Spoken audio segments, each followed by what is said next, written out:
할렐루야. 오늘도 진리의 말씀과 그리스도의 사랑으로 충만해지시기를 축복합니다. 사랑의 하나님 아버지, 주님의 말씀으로 교훈하사 우리의 영혼을 일깨워 주소서.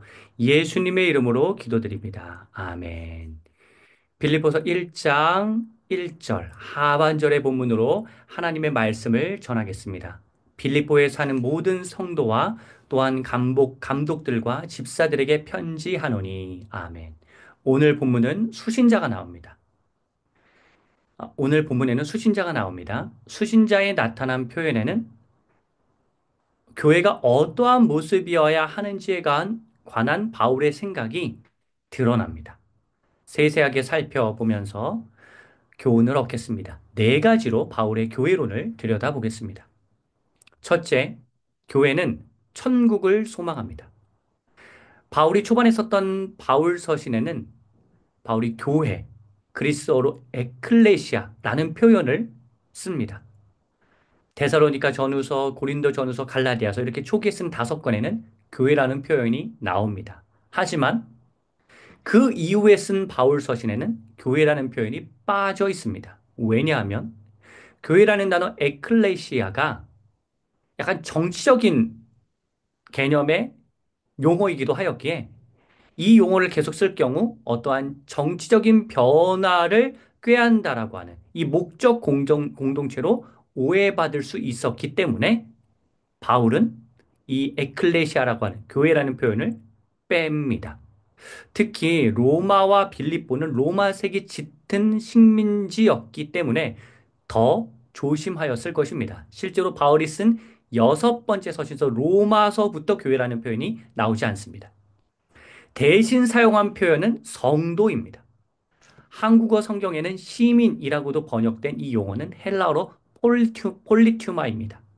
빌립보서 1장 27절 여러분은 그리스도의 복음을 받은 사람다운 생활을 하십시오. 이 사람이 폴리튜마이고 성도이고 3장 20절 그러나 우리의 시민권은 하늘에 있는지라의 그 시민이 폴리투마, 성도라는 개념입니다.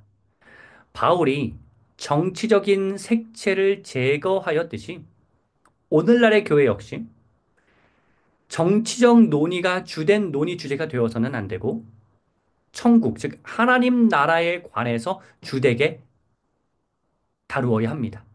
물론 정치적 활동은 필요합니다. 정치가 이 세상에 큰 영향을 주기 때문입니다. 기독교인 정치가도 당연히 있어야 합니다. 하지만 하나님의 말씀이 선포되어야 하는 자리에 지나치게 정치적 발언으로 도배가 되어져 버린다면 그거는 여러모로 교회를 힘들게 만들 수 있습니다. 정치적인 어떤 의견이 가미될 수는 있을지 몰라도 주된 방향이 말씀의 주된 방향, 교회의 주된 방향이 정치가 되면 혹은 다른 어떤 사회적 이슈가 되면 하나님의 말씀이 설 자리를 잃게 됩니다. 아울러 우리는 어떠한 사상과 이념의 노예가 되어서는 안 됩니다. 하나님 나라가 가장 중요하며 하나님 나라의 관점에서 정치를 비롯한 모든 논의를 해야 합니다. 하나님의 진리와 말씀의 진실에 근거하여 판단해야 합니다. 교회는 복음에 근거한 천국을 소망하고 지향해야 한다는 점을 놓치지 말아야 합니다. 둘째, 교회는 거룩한 모임입니다. 성도는 구별된 자, 거룩한 자라는 뜻이죠. 영어로 하면 the holy, 거룩한 자들입니다. 하나님을 믿는 자들이기 때문에 타락한 세상의 가치와 문화에 물든 자들이 아니라 하나님의 거룩한 백성인 성도라는 의미를 우리는 지닌 존재라는 사실을 늘 상기해야 합니다. 거룩은 워낙 교회에서 많이 강조합니다. 우리가 보통 서로를 부를 때도 성도라는 표현, 이 거룩한 자라는 표현을 아주 자주 쓰죠. 누구누구 성도님, 누구누구 성도님 이렇게 말합니다. 직책이 있어서 우리가 집사, 권사, 뭐 장로, 목사 등으로 부르긴 하지만 우리 모두를 통칭하는 용어는 성도입니다.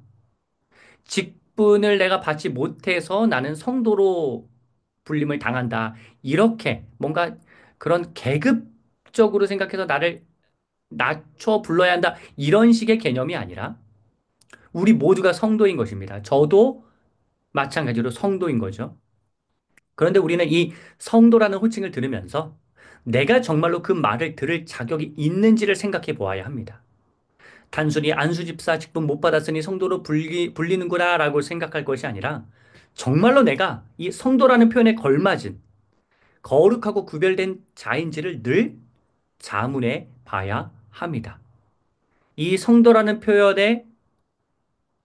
표현으로 내가 불릴 때 내 안에 부끄러운 모습은 없는지를 늘 끊임없이 돌아보아야 합니다.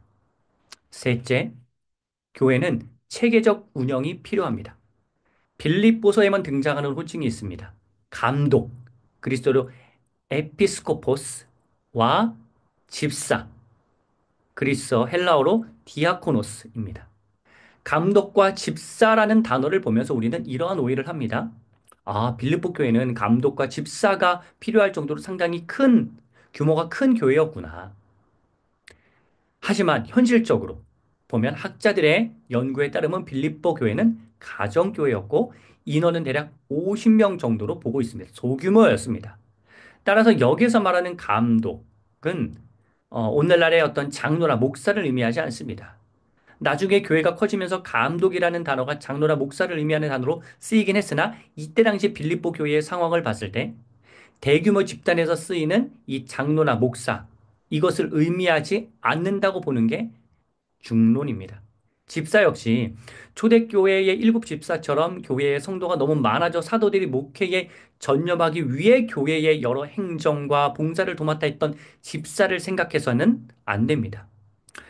이러한 궁금증을 해결한 문서가 19세기 말과 20세기 초에 이집트에서 다량 발굴된 파피루스들입니다.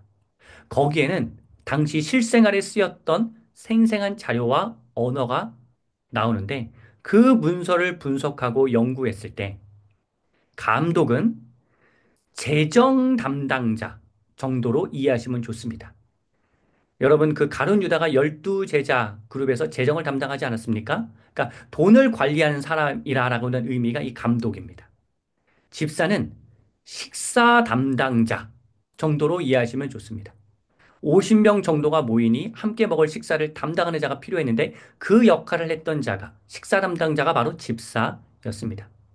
여러분, 어, 이 감독과 집사, 즉 재정 담당자와 식사 담당자는 그때 당시에도 되게 중요한 역할을 하였지만 오늘날에도 오늘날의 교회에서도 매우 중요하죠. 여러분, 돈 들고 있는 사람이 되게 중요하잖아요. 재정 담당하는 자. 그리고 우리 교회 같은 경우에는 선교 재단에서 식당을 관리하기에 좀 느낌이 덜할 수 있는데 일반적으로 밥을 하는 교회에서는 식당에서 누가 칼을 잡았느냐, 누가 그 주도권이 있느냐, 식당에서 그 사람이 큰 권력을 가지게 됩니다. 그게 초대교회부터 내려온 초대교회부터 시작해서 오늘날까지 내려온 어떤 교회의 관습적 행태가 아닌가 이런 생각도 해봅니다. 자, 비록 작은 섬김을 하는 의미로 감독과 집사라는 단어를 사용했지만 우리는 이렇게도 생각해 볼 수 있습니다. 아, 교회가 작지만 체계적으로 운영되었구나. 여러분, 이 체계는 굉장히 중요하죠. 체계를 잘 잡아야지만 교회의 여러 잡음이 줄어듭니다. 모든 걸 뭐 은혜로 하겠다라고 다 덮어서는 안 되고 우리 교회 공동체 안에도 체계적으로 운영되지 않는 부분이 있다면 효율적으로, 효과적으로, 합리적으로 운영될 수 있도록 힘써야 합니다. 너무 막 무자르듯이 막 그렇게 막 단호하게 무조건 막 이렇게 힘들게만 한다고만 생각하지 마시고 어느 정도의 질서가 필요하다는 인식은 우리에게 필요합니다. 특히나 예배에서의 체계성은 매우 중요합니다. 체계적으로, 체계성 있게 예배를 드려야지만 성도들이 예배에 집중할 수 있습니다. 그리고 어느 정도 체계가 잘 형성되어 있어야지만 그 안에서 유연한 성령의 역사도 일어납니다. 체계 없이 예배가 은혜롭기를 바라는 건 아무 준비도 하지 않고 쓰임 받으려는 심보와 같습니다. 끝으로 넷째, 교회는 서로를 동등하게 여깁니다. 오늘 본문에서 또한이라는 단어에 주목하려고 합니다. 개역 개정으로 보면 모든 성도와 또한 감독들과 집사들로 이렇게 구분이 되어 있어서 직분자, 그러니까 성도라고 하는 비직분자와 직분자인 감독과 집사 이렇게 구별되는 것처럼 보이는데 원어로 보면 이 또한이라는 단어의 뜻은 포함하여 영어로 including입니다. 따라서 원문으로 본다면 이렇게 번역할 수 있습니다. 감독들과 집사들을 포함한 모든 성도. 여러분, 감독들과 집사들이 섬김으로 고생하니 격려가 필요하여서 따로 이제 언급하긴 했지만 이 포함하여라는 단어를 썼다는 건 결국 비직분자인 어, 성도나 직분자인 감독과 집사 모두 이게 구분되어지는 게 아니라 그냥 모든 성도에게 바울이 편지를 썼다라고 하는 의미가 됩니다. 그러니까 역할이 조금 구분되고 다른 것이지 우리 모두 동등한 성도라는 인식이 바울에게 더 강하였다는 사실을 알 수 있습니다. 감독과 집사를 포함한 성도, 그들도 성도다라고 하는 의미가 이 1장 1절 하반절 말씀에 보여지는 것이죠. 여러분, 만일 교회가 계급화되어 있다면 그건 바울이 생각하는 온전한 교회의 모습도 아니고 예수님이 바라시는 교회의 모습도 아닙니다.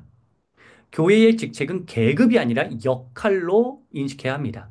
집사는 집사로서의 역할, 팀장은 팀장으로서의 역할, 총무는 총무로서의 역할, 장로는 장로로서의 역할, 권사는 권사로서의 역할, 간사는 간사로서의 역할, 목회자는 목회자로서의 역할을 하는 것입니다. 어느 누가 더 높은 자리에 있다는 식으로 생각해서는 안 됩니다. 저는 이러한 인식이 건강한 기업이나 사회에서도 동일하다고 생각합니다. 직급이 좀 높다고 해서 우쭐대면서 다니는 것이 아니라 더 겸손하게 그 역할을 수행하면서 더 많은 업무를 처리하고 책임지는 자리에서 일하는 자가 높은 직책에 있는 자라고 생각합니다. 따라서 사회를 보는 관점도 좀 빗뚤게 본다면 좀 개선이 필요한데 직급상 윗자리에 있으면 뭔가 아랫사람을 착취한다라고만 생각해서는 안 되고 실제로 위로 올라가면 올라갈수록 더 많은 결정, 중요한 결정을 해야 하기에 더 거대한 일을 하게 되고 더 많은 책임을 지게 된다고 생각할 필요가 있습니다. 물론 부정한 방식으로 올라간 사람에 관해서는 비판과 감시가 필요하나 건강한 조직의 경우에는 올라갈 만한 자격 있는 사람이 올라가고 건강하게 조직을 운영하기에 이렇게 긍정적인 방향으로 기업이나 사회를 볼 필요가 있습니다. 다시 성경으로 돌아와서 특별히 성도라고 하는 이 표현에는 당시에 차별받던 여자, 아이, 노예까지도 모두 포함하고 있는 것입니다. 계급화되기를 거부하고 평등하게 서로 대우하는 교회를 꿈꿨던 바울과 당시 초대교회의 분위기를 이 모든 성도라는 표현에서 확인할 수 있습니다. 사랑하는 성도 여러분, 바울의 교회론이 비추어 봤을 때 내가 속해 있는 공동체는 어떠한지 한번 점검해 봅시다. 정치 등의 사회 이슈가 교회를 잠식하는 것이 아니라 복음과 천국의 말씀이 울려 퍼지고 있나요? 거룩하게 구별된 모습을 보이고 있나요? 체계적으로 운영이 되고 있나요? 계급화되어 있지 않고 직책에 따라 역할은 다르지만 서로 동등하게 여기고 있나요? 서로 존중하면서 우리 함께 하나님이 원하시는 공동체, 그러한 교회를 만들어 갑시다. 기도하겠습니다.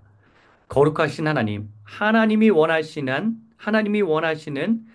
교회 공동체가 되도록 우리가 그러한 공동체를 만들어 갈 수 있도록 우리 공동체를 주님 선한 길로 인도하여 주소서. 예수님의 이름으로 간절히 기도드립니다. 아멘.